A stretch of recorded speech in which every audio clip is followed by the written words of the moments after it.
अल्लाह। इमाम आजम अबू हनीफा, उनकी पड़ोस में एक शख्स रहता था जो जूती मोची था, मोची, शराबी था, बहुत बड़ा शराब पीता था। इमाम आजम अबू हनीफा रात को छत पे कमरा बनवा ली, तो कोठी बनवा ली, कुटलिया, उसी में इबादत करते थे। रात को ईशा के बाद सब लोग सो जाते थे। वो शराबी क्या करता था, रात भर शराब पी के गालियां बकता था। हंगामा, कभी ये तोड़, कभी वो तोड़, कभी बीबी को मार रहा तो कभी बीबी उसे मार रही है। हंगामा। इमाम आजम अबू हनीफा, अब इबादत में खलल पड़ेगा नहीं पड़ेगा, घर वाले इतने परेशान, मगर एक दिन भी इन्होंने कुछ नहीं कहा, सब्र किया, दुआ करते अल्लाह इसको हिदायत दे दे, सब्र किया। मगर सुनो अखलाक की मार कितनी बड़ी।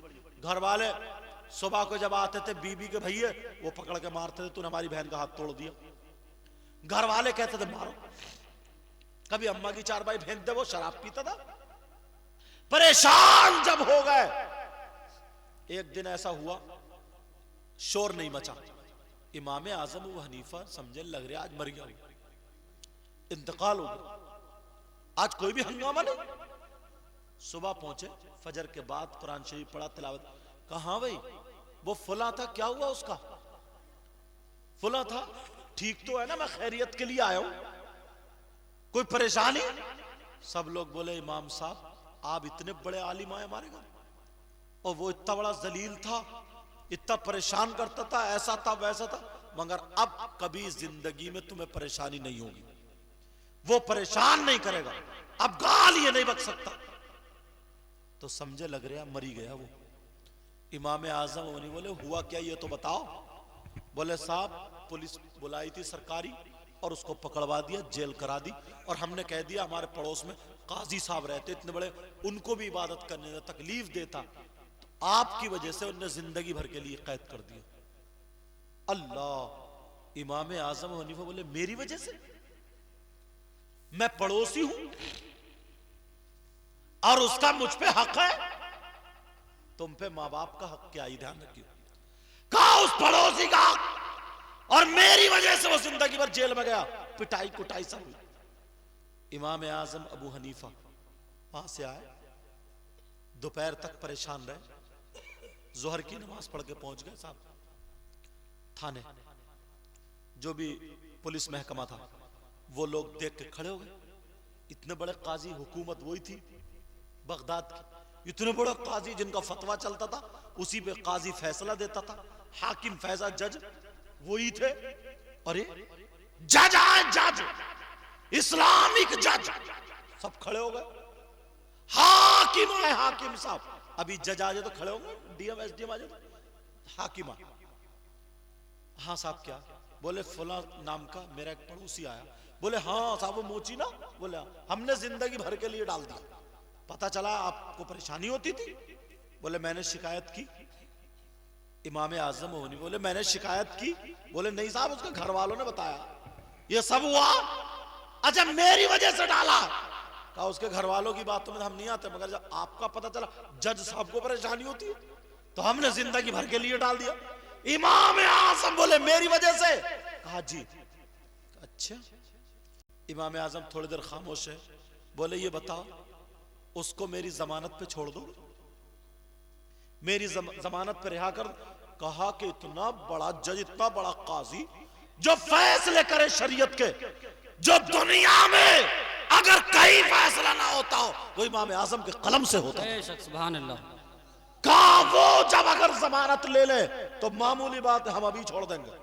इमाम आजम व हनीफा बोले उसकी मैं जमानत लेता हूं। कहा साहब वो शराबी वाले मुझे मालूम है। कहा मैं जमानत लेता हूं।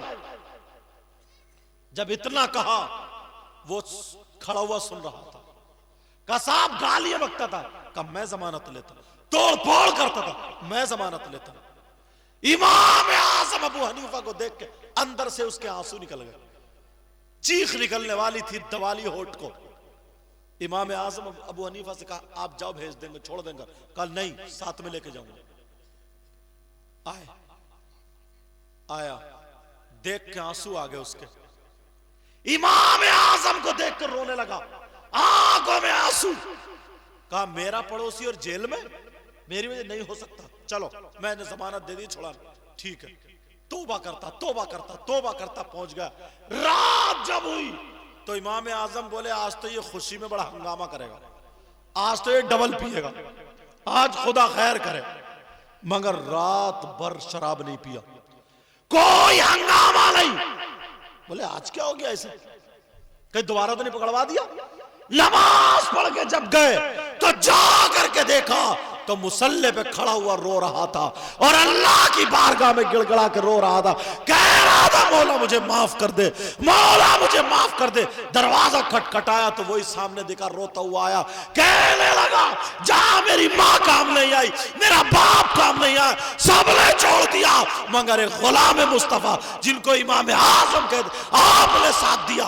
आपकी जिंदगी ने, आपके अखलाक ने, आपके किरदार ने, आपके करैक्टर ने मेरी जिंदगी बदल दी है। आज के बाद शराब नहीं पीऊंगा, जुआ नहीं खेलूंगा, कोई काम गलत नहीं करूंगा। आज के बाद मैं पक्का सच्चा नबी का गुलाम हूं। सुभान अल्लाह। नारे तकबीर, नारे रिसालत, मसलके आला हजरत उलमाए अहले सुन्नत सैयद मुकीमुर रहमान साहिब किबला, नारे तकबीर। सुभान अल्लाह। जिसको डंडे नहीं बदल पाए, जिसको गालियां नहीं बदल पाई, अखलाक बदल देता है। ये पड़ोसी का हक था। तुमने कभी देखा मां पर और बाप पर क्या हक है? मां बाप का क्या हक है? एक हदीस तो ऐसी आती है सामने ना, अगर सुनोगे तो मुंह को कलेजा आ जाएगा। बता दूं दो बातें फिर खत्म कर रहा हूं। नमाज पढ़ते हैं, जलसा भी करते हैं, रोजे भी रखते हैं, सारे नेक काम करते हैं। मालूम है नबी ने फरमाया अगर जिसके मां बाप नाराज हैं तो वो कितनी नमाजें पढ़े उसकी नमाजें कबूल नहीं, कितने रोजे रखे तो रोजा भी कबूल नहीं, हज भी कबूल नहीं, जलसा भी कबूल नहीं, चाहे वो मौलाना हो या कोई भी हो, तकरीर भी कबूल नहीं, नात भी कबूल नहीं, अगर जो मां बाप को नाराज किए हुए, जिसके मां बाप नाराज है उसकी कोई इबादत काबिल कबूल नहीं। हदीस शरीफ है ये, सलासा ला यक़बलुल्लाहु अज़्ज़ा वजल सरफ़न वला अदला आक़ व मन्नान व मुकज़्ज़िबुन बिक़द्र। मैंने हदीस भी पढ़ दी। तो मां बाप वो दौलत है। आज कहां कहां दुआ कराने जाते हैं, मेरे पास भी बहुत सारे फोन आते हैं। आज ही ये शायर साहब बैठे हो, नूरुद्दीन मंजर साहब, ये भी शायर साहब है और सब ने अच्छा पढ़ा। अल्लाह सबके इल्म अमल में बरकत अता फरमाए। आज जब मैं रामपुर आया, रात दिल्ली में था, वहां से आ गया, उड़ीसा था, दिल्ली फिर इधर आ गया, तो रामपुर था। एक बच्ची, उसकी माँ कम से कम 1 महीने से दुआ के लिए, मालूम है क्या हुआ? उसकी शादी को 3-4 महीने और उसके सीने में यहां पे कैंसर की गांठ। अब रिश्ता, वो ये कह रही है बताऊं नहीं बताऊं वरना रिश्ता छूट जाएगा, क्या होगा क्या नहीं। मैंने कहा बेटा तुम 3 दिन तक 92 मरतबा दुरूद शरीफ पढ़ो और किसी को धोखे में मत रखो। उसको बता दो, उसके घर वालों को, कि लड़की को ऐसे ऐसे हो गया, ये मामला। बहुत डर रहे घर वाले, क्या होगा क्या नहीं। हर अपनी बच्ची सभी डरते हैं यार। मैंने भी दुआ की जलसों में, आज भी दुआ कर रहा हूं, ठीक है। तो 3 दिन तक उसने दुरूद शरीफ पढ़ा। मैंने दुआ की मौला अगर उसके हक में बेहतर हो तो वो रिश्ता रह जाए, बेहतर ना हो तो जहां बेहतर हो वहां रिश्ता हो जाए।